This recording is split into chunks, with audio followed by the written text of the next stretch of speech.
All right, so we're going to break for lunch in about 5 minutes. But before we do, we have a special presentation from one of our sponsors, which is 360 Vidi. They're going to be talking a little bit more about their newest technology application that combines vineyard data for all of us. So take it away, Gino. Awesome.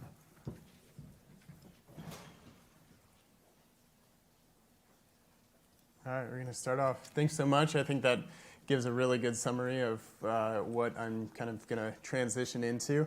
And I'm here really to describe the transition in Fruition Sciences and into our new platform, 360 Vidi. My name is Gino, and I do sales for Fruition Sciences. And really, we combined lots of different data together. A lot of thought leaders came together with wine growers from around the world, grapevine physiologists, researchers, data scientists, and software engineers, and put together this platform in a way really to look at these different forms of data together and try and organize those in a fashion to understand kind of the best ways to combine those and look at them and move forward with those. So at the end of the day, it really is about saving time and saving money. And if you are kind of confused on a lot of different numbers, looking at those together, it doesn't do really either of those. So what type of platform really is this? And we really wanted to go into more of a holistic view, and I mean that kind of in the broad sense of just like you go to the doctor and they give you a chart of where you were before, what maybe medications you've taken, and try and go with a diagnosis.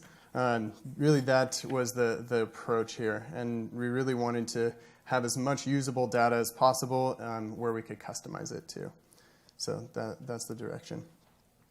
There's a couple different ways that the data comes in. I'm going to describe kind of the couple different applications, but mapping is the first one here. And mapping is really the way that we can save different data either at a crossroads between really using this data spatially or using it over a time period. So you don't necessarily have to just be connected to an automatic NDVI provider or something like that to look at different maps, but there's many different ways to really understand and start predicting what you can do with these maps. So on the bottom there, maybe you can see it, is a timeline of the different maps available. This is a progression over time of, it could be something as simple as trying to organize it for just irrigations or winemaking team, or we alluded to the time periods as well. So that's one way to go about organization. So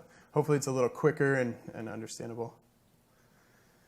We start getting into comparing, and I think this is where we start to see a little more power to this application. And really, we start to go forward with analyzing many sources of data here and recognizing patterns a lot quicker. So I asked the question, when is the last time you've really looked at different years, different locations, different weather, lots of different sources of data next to each other without logging into multiple different places? And I think that's a question that we came back to. A couple people have alluded to that and said we need that to be able to recognize patterns and really be able to use this data a lot quicker in greater detail. So that is part of these layers next to each other. And they're not really layers. They're actually slots next to each other. And you can outline it's actually 6 different maps next to each other and scroll around with each map at the same location. So that's what the bar is off to the farthest to the right there. And we go into the second application is graphs. So this is where we get into the time frame over the whole year. You can look at just a seasonal detail, or you can start really diving into just small windows of time. I think that's important to organization. You don't have to go into all the time periods, but you can really simplify really how this works. So this is where we're comparing multiple blocks, but we also get into a way that we can actually compare multiple vintages as well. And this is where we're really bringing in lots of information, starting to look a little bit deeper into maybe it's fruit maturity, just post-verasion, maybe it's decisions that you've made in previous years, and you want to make kind of a wine that's similar to that. I know that that's already been said. But this is also a way where we can start extracting the data out and start pulling out for a report internally, so you can communicate internally. You start recognizing patterns from past decisions, and they can start impacting really the future decisions. So you're making a wine that is similar because of those decisions. So this is really to support really all your wine growing decisions, multiple sources of data, bringing that together. And the final application here is dashboards. And this is where we're trying to summarize the pertinent information that we have. So we bring together the maps and the graphs together on a smaller scale into these small cards. Each one of these are really usable. They're interactive. We have a KPI at the very top there, and that's connected to maybe weather stations that you want to compare, or small parameters going that direction. So, and I highlighted out that you can keep it private, so there's a toggle privacy as well. Maybe you can use that between teams to share it a little bit quicker, or you can really go about sectioning off and saying this is trials, this is research, this is just a time period or multiple clients or something like that. So the other option here is ways to pull out the data. If you wanted to quickly pull it out, you can actually export any of this information.